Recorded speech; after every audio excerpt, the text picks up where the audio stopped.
Hi guys! Welcome sa aking video diary.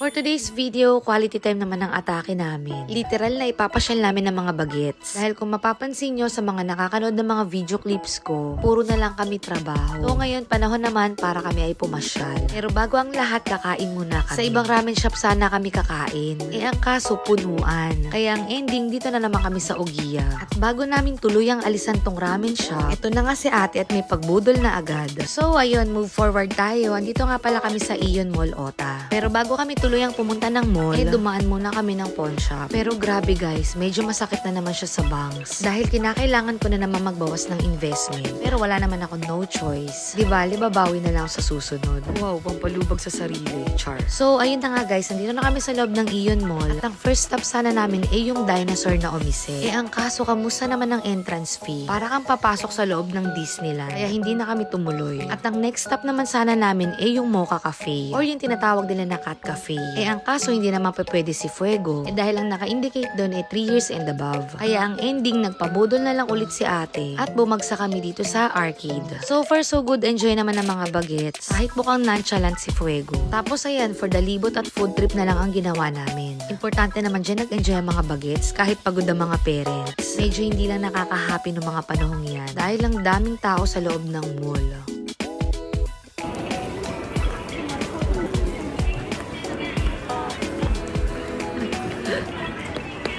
O diba, sa simpleng ganyan lang masaya na sila. After nga niyan, hindi na rin kami masyadong nagtagal. Dahil Monday na naman bukas, at trabaho is life. So, hanggang dito na lang muna tayo for today's video. Salamat sa inyong panonood. Babush!